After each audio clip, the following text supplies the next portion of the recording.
तब क्लास 10 शुरू हुई थी, स्टार्टिंग में बोला था प्रशांत भैया तेरे साथ खड़े हैं, आखिरी एग्जाम आ गया है और प्रशांत भैया तेरे साथ खड़े हैं। ठीक है, टेंशन नहीं लेनी, आ जाओ। तो देखो सबसे पहले पढ़ना कैसे है, फटाफट से सिंपल सा रूल है। लेक्चर्स उठा रहे हो, मैराथन सेशंस देख रहे होगे, दिगराज सर मिशन जीत वाले चैनल पे पढ़ा रहे हैं, सबको पता है बहुत बेहतरीन तरीके से पढ़ा रहे हैं। लेक्चर्स तो तुम्हें देखने ही देखने हैं, लेकिन एक चीज याद रखना, फोकस ऑन सेल्फ स्टडी। यार देखो यार, मैंने साइंस में बोला था, सिस्टम में बोलूंगा, अगर तुम सिर्फ लेक्चर्स देखोगे उससे कोई फायदा नहीं है। तुम्हें साथ साथ में ना सेल्फ स्टडी करनी होगी, तुम्हें चीजों को रिमेंबर करना पड़ेगा, याद करना पड़ेगा। याद कैसे करोगे, तो उसके लिए ना तुम मदद ले सकते हो एक नोट्स की। या तो तुम्हारे पास खुद के नोट्स होने चाहिए जिससे कि तुम जल्दी जल्दी जल्दी चीजों को रिवाइज कर पाओ, अगर नहीं है तो मैंने तुम्हारे लिए एसएसटी के नोट्स भी बनवा रखे हैं, तो तुम देख सकते हो एसएसटी के ऐसे पूरे के पूरे नोट्स हैं, हर एक चैप्टर के डिटेल्ड नोट्स, डिटेल्ड नहीं बोलूंगा, शॉर्ट नोट्स बोलूंगा, जिसकी मदद से तुम चीजों को जल्दी रिवाइज कर पाओगे। ठीक है, तो ये दो काम तो करने ही करने हैं। उसके बाद इंपॉर्टेंट टॉपिक्स देखो, अगर तुम वो बच्चे हो ना जिसने अभी तक एसएसटी नहीं पढ़ा है, तो इतने कम टाइम में तुम सब कुछ नहीं पढ़ सकते, और अगर तुम पढ़ भी लोगे ना तो तुम चीजों को भूल जाओगे। तो तुम्हें क्या करना है ना, तुम्हें हर चैप्टर के सिर्फ वो इंपॉर्टेंट टॉपिक्स पढ़ने हैं जिनसे कि सवाल आते हैं। अब भैया वो हमें कैसे पता चलेगा, हमें कहां से मिलेंगे वो इंपॉर्टेंट टॉपिक्स? तो तुम्हें टेंशन नहीं लेनी है, ना तुम्हें इंपॉर्टेंट टॉपिक्स की टेंशन लेनी है, ना तुम्हें इंपॉर्टेंट क्वेश्चंस की टेंशन लेनी है, क्योंकि वो मैंने तुम्हारे लिए बना दिए हैं। लिंक डिस्क्रिप्शन में है, जब तुम हमारे नोट्स खोलोगे तो नोट्स के हर चैप्टर के एंड में तुम्हें कुछ टॉप इंपॉर्टेंट पीवाईक्यूज तो मिल ही जाएंगे। उसके साथ साथ एक और शीट हमने आपके लिए बनवा दी है, जिसके अंदर हमने chapter wise most important topics लिख दिए हैं। फॉर एग्जांपल एक चैप्टर है, उस चैप्टर के कौन कौन से टॉपिक्स इंपॉर्टेंट हो सकते हैं। अगर मैं इकोनॉमिक्स की बात करूं, एक चैप्टर मैंने उठाया, उस चैप्टर के कौन कौन से टॉपिक्स इंपॉर्टेंट है वो सारे लिख दिए हैं। तो अगर तुम बैक बेंचर हो, अभी तक तुमने नहीं पढ़ा किसी भी रीजन से, तो तुम्हें क्या करना है, बस उस चैप्टर के वो टॉपिक्स पढ़ने हैं डिटेल्ड में, उसकी क्वेश्चन प्रैक्टिस करनी है हमारे नोट्स की मदद से, काम खत्म। इतना भी कर दोगे तो भी चल जाएगा। पढ़ने का तरीका सिंपल, लेक्चर देखा, फिर बोल रहा हूं सेल्फ स्टडी। सेल्फ स्टडी बहुत इंपॉर्टेंट है, नोट्स खुद के बना रखे हैं, बहुत बढ़िया है, प्लीज उनको यूज करो, और क्वेश्चन प्रैक्टिस तो तुम्हें बता ही दिया है। ठीक है, इतनी चीज तो हमें क्लियर होगी। आगे बढ़ते हैं, आगे क्या करना है अब एक एक करके मैं तुम्हें बताऊंगा। हिस्ट्री, ज्योग्राफी, सिविक्स वगैरह वगैरह को हमें कैसे पढ़ना है, किन किन चीजों में हमें फोकस रखना है। पहले मैं तुम्हें बताता हूं कि क्या चीज टफ रहने वाली है। तो ये जो तुम देख रहे हो ना ज्योग्राफी, ये ज्योग्राफी ना हल्की सी बच्चों को टफ लगती है, और लगनी भी चाहिए, क्योंकि पेपर में जब इसके क्वेश्चन आते हैं तो थोड़ा सा हम समझ नहीं पाते, क्योंकि लैंग्वेज भी टफ होती है, हमें चीजें याद भी नहीं होती। ठीक है, हिस्ट्री इजी आएगी, टेंशन मत लो, हिस्ट्री इजी ही आती है पेपर के अंदर, बस थोड़ा सा लैंग्वेज अजीब तरीके से लिखते हैं, तो तुम्हें एक दो बार क्वेश्चन को ध्यान से पढ़ना है, तुम कर लोगे। अगर मैं बात करता हूं पॉलिटिकल साइंस, इकोनॉमिक्स यानी सिविक्स वगैरह की, तो ये तो बहुत ही ईजी आती है, तो तुम कर ही लोगे। लेकिन एक एक पॉइंटर्स की बात करते हैं। अगर मैं हिस्ट्री की बात करता हूं, टाइमलाइन, जो टाइमलाइन है ना, उसकी मदद से याद करो कि अच्छा पहले ये हुआ था, फिर ये हुआ था, फिर ये हुआ था, फिर ये हुआ था। अगर तुम ऐसे याद करोगे ना हिस्ट्री के चैप्टर्स को, तो बहुत आसानी हो जाएगी।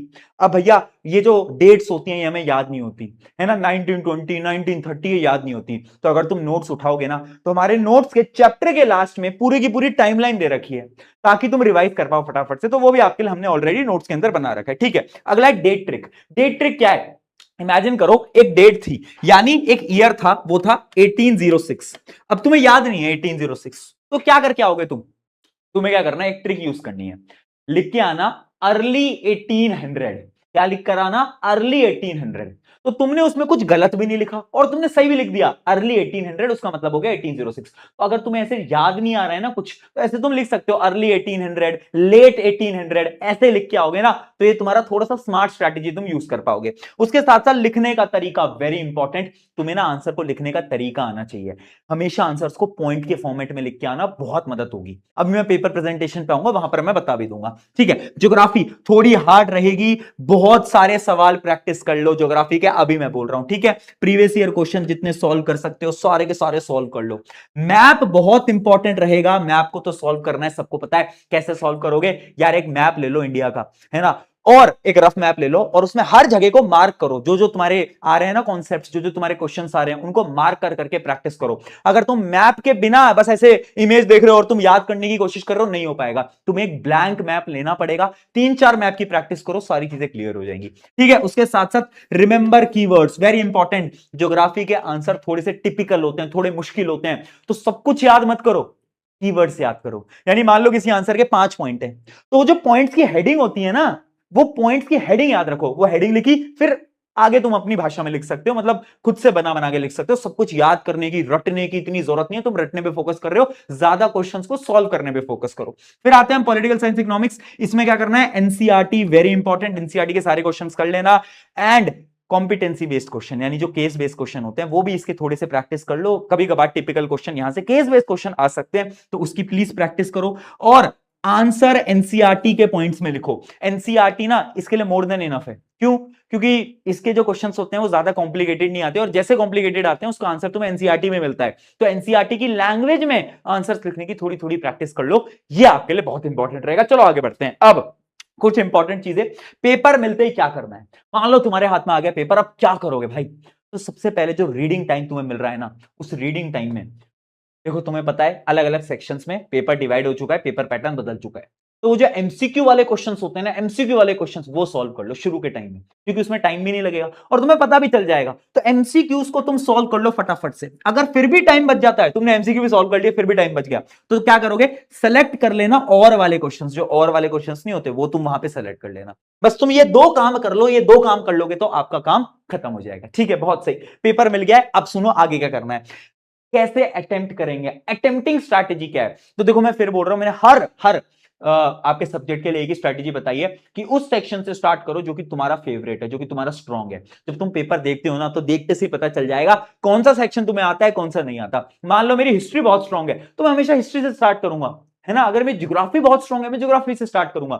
अगर मैं तुम्हारी जगह स्टूडेंट होता तो मैं सबसे पहले उस सेक्शन से स्टार्ट करता जो कि मेरा सबसे स्ट्रांग है, जो कि एक इजी सब्जेक्ट हो सकता है, एक इजी पोर्शन हो सकता है, जैसे कि पॉलिटिकल साइंस यानी सिविक्स। पहले मैं इससे करता, फिर मैं इको पे आता, फिर मैं हिस्ट्री करता, फिर मैं ज्योग्राफी करता, क्योंकि ज्योग्राफी लास्ट में मैप भी होता है, तो मैप को वहीं पर ही आप अटैच कर दोगे, है ना। समझ रहे हो बात को। और याद रखना, जब आप एक सेक्शन स्टार्ट कर रहे हो, मान लो आपने इकोनॉमिक स्टार्ट करा, तो आपको पूरे के पूरे क्वेश्चंस लाइन में इकोनॉमिक में ही करने हैं। मतलब एक सेक्शन, जैसे साइंस में हमने करा था, एक सेक्शन को आपको ऑर्डर में अटेम्प्ट करना है, फिर आप दूसरे सेक्शन पे आओ, फिर आप तीसरे पे आओ। ये चीज इंपॉर्टेंट है। तो एक सेक्शन को स्टार्ट करो, उसको पूरा खत्म करो, फिर दूसरे पे आओ, फिर तीसरे पे आओ। ठीक है, ऐसे हमें करना है। तो ये मेरा ऑर्डर है, तुम्हारा क्या ऑर्डर है तुम कमेंट्स में एक बार अभी बता भी सकते हो।